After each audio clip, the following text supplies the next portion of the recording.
आइए आज हम श्वसन के बारे में पढ़ें। हम श्वसन क्यों करते हैं?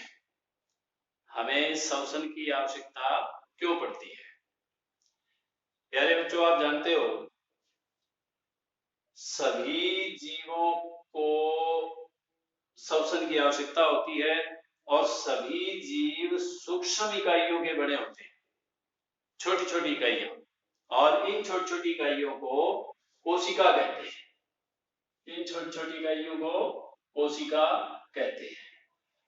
और कोशिका शरीर की संरचनात्मक और क्रियात्मक इकाई होती है। प्रत्येक कोशिका पोषण, परिवहन, उत्सर्जन एवं जनन जैसी भूमिका को संपादित करने में, उस भूमिका को निभाने का कार्य करती है।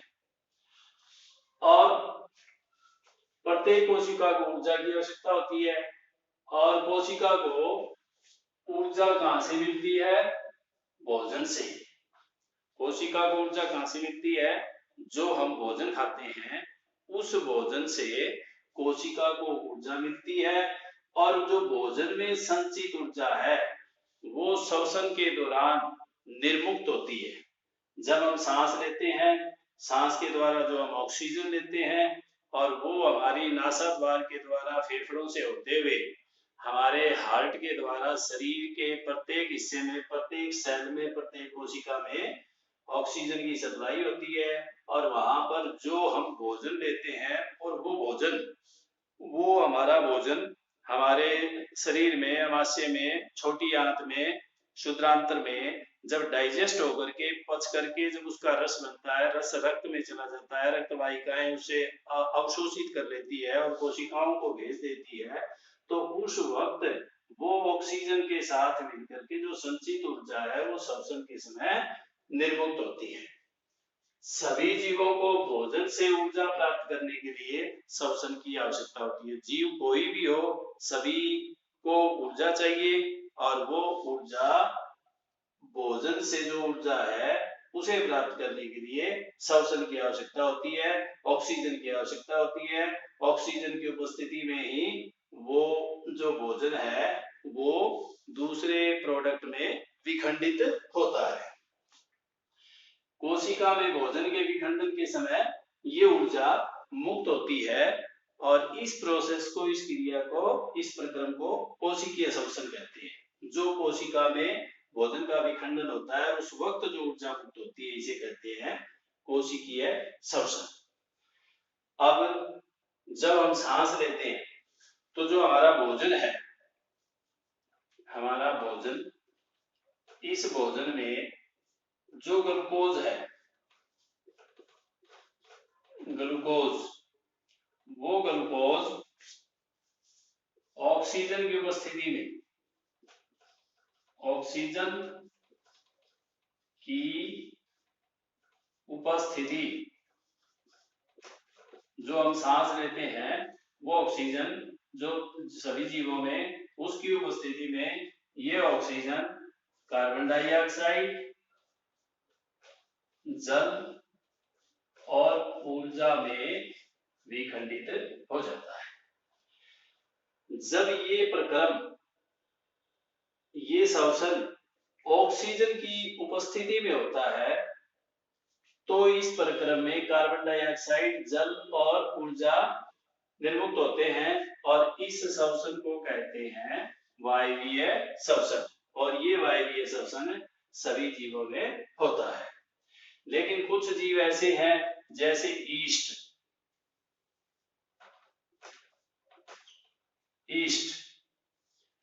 इनमें ऑक्सीजन की जरूरत नहीं होती, ये अवायवीय जीव कहलाते हैं।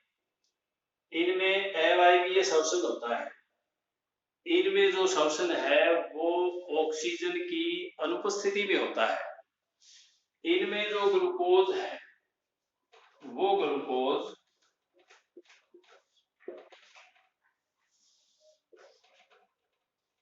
ऑक्सीजन की अनुपस्थिति, बिना ऑक्सीजन के अनुपस्थिति में ये अल्कोहल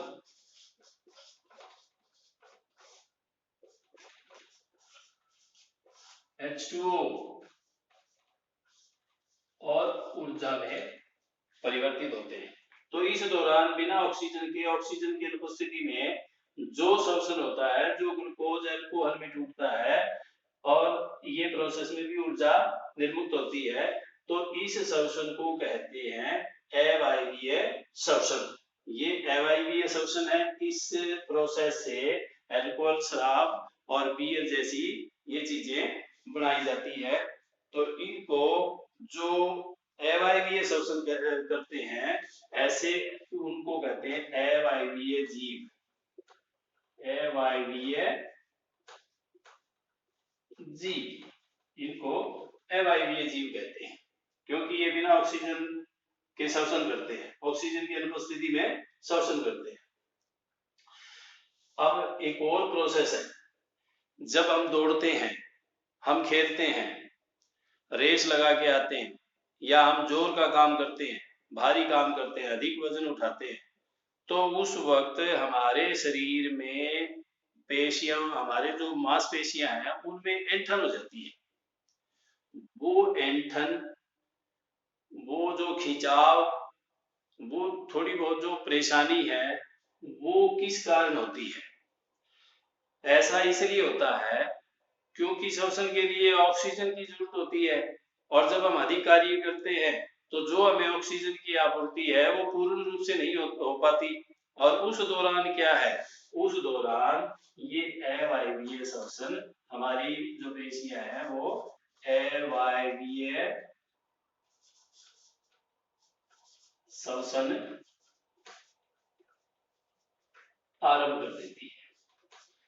और इस अवायवीय श्वसन के दौरान जो ग्लूकोज है, वो ग्लूकोज ऑक्सीजन की अनुपस्थिति में, ऑक्सीजन की, क्योंकि उस वक्त ऑक्सीजन की सप्लाई कम हो जाती है, लिमिट की होती है, उसकी अनुपस्थिति में ये ग्लूकोज लैक्टिक